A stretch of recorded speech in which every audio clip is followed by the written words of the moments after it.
Ёб твою мать, блядь.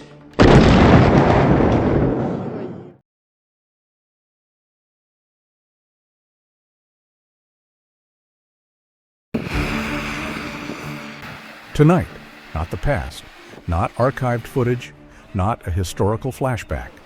Tonight, fire appears again across Ukraine, and this time not at the trenches, not in open fields, not in small towns rarely mentioned. The fire reaches the center of national life. When fire reaches the center, war stops being geopolitical debate. It becomes social reality. And from this point forward, we need to stop shouting and start thinking.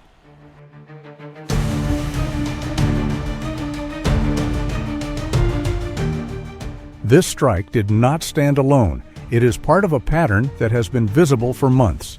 Night attacks, layered attacks, operations not designed for instant victory. Drones come first, dozens of them, sometimes hundreds. They are not sent to be heroes. They are sent to be distractions. They force radars to stay active. They keep operators awake. They exhaust systems without pause. Then comes the second phase. Missiles. Faster, more precise, harder to intercept, and when even one gets through, the result is immediate. Fire, smoke, localized destruction, human casualties. This is what war looks like today, not total, but constant. Ебать, блядь. Many people ask why attacks like this never seem to stop. The answer is not limitless power. The answer is pressure management. Russia does not strike at maximum intensity every day. It applies enough force to keep the wound open. This is not a sprint. It is a marathon. And in a marathon, the key is not speed at the start, but endurance. This is what surface-level analysis often misses.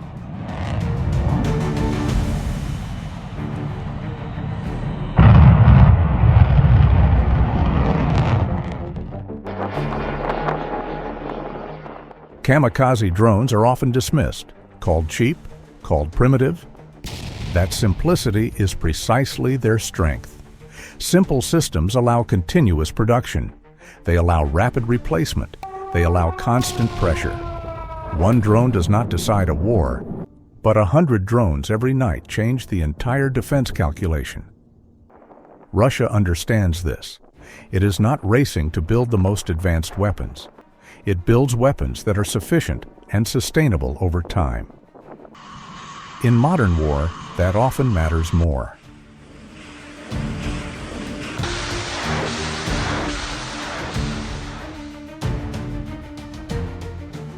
The illusion of no limit comes from two directions. From Russia, because strikes are released in accumulated waves. From Ukraine, because air defense depends on external supply with a pace that cannot be accelerated at will. This is not about courage. It is about industrial and logistical structure, and war ultimately is about structure.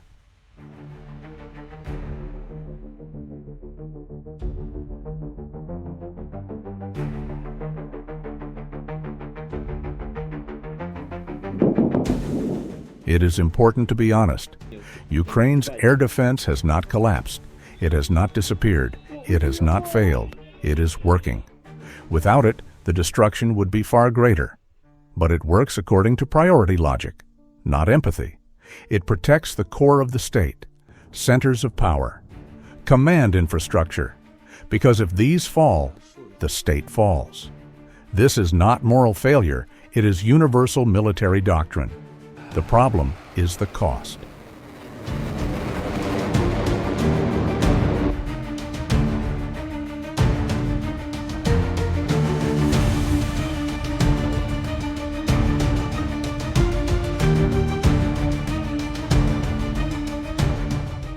Every morning, official numbers are released. How many drones were shot down? How many missiles were intercepted? And these reports are often technically accurate. But technical truth does not always equal human truth, because one drone that gets through is more real than 100 that fail. fire on the ground always outweighs numbers on paper.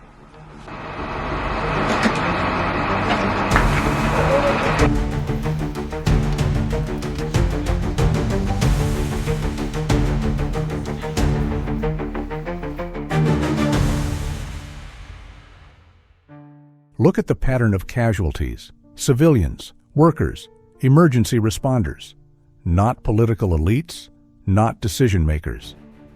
This is not coincidence. It is the outcome of protection design. Elites occupy the safest zones. The public lives in what remains. The state survives. The people absorb the cost. This is not about intent. It is about power structure.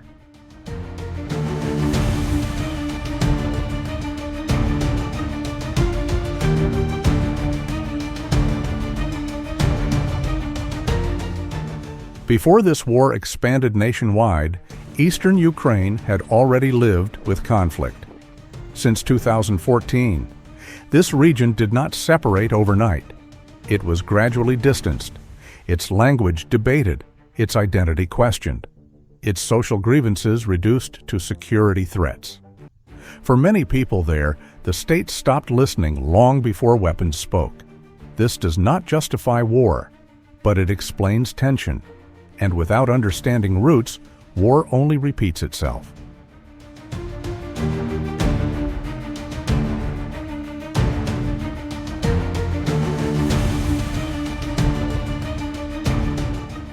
Strikes deep into Ukraine are not just about physical targets. They are about perception. War must not feel distant, must not feel regional. It must feel national. When everyone feels pressure, the illusion of normal life disappears. This is not justice. It is escalation.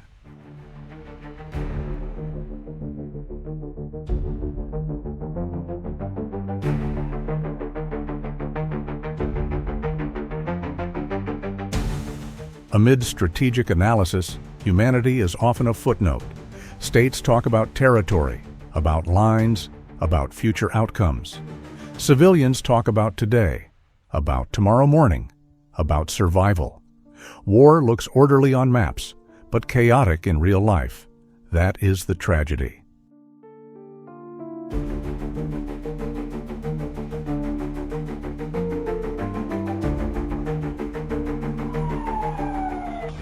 Every time peace is mentioned, elites speak of risks. Political risk, precedent risk, loss of control risk. Rarely do they speak about the risk of human loss. War continues not because people are ready, but because states are not ready to stop.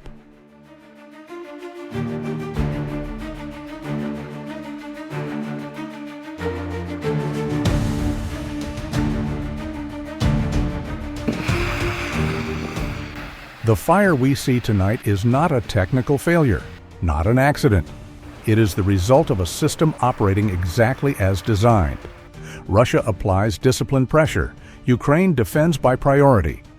And between two states, humans remain the most vulnerable. At this point, we are not asked to choose propaganda. We are asked to think. Think about who always pays the price. Think about who is always protected. Think whether a war that continues endlessly still speaks for its people. If you believe discussions like this matter, if you value analysis beyond black and white narratives, support this channel by subscribing, liking, and commenting, not to spread hatred, but to create space for thought. And finally, an important disclaimer. This video does not aim to justify violence, does not support harm to any human being, and does not represent the interests of any state. It is a geopolitical and humanitarian analysis based on observable patterns, field realities, and modern war logic. Because before we talk about states, we must remember one thing: war is always paid for by humans, and humans always deserve to be considered first.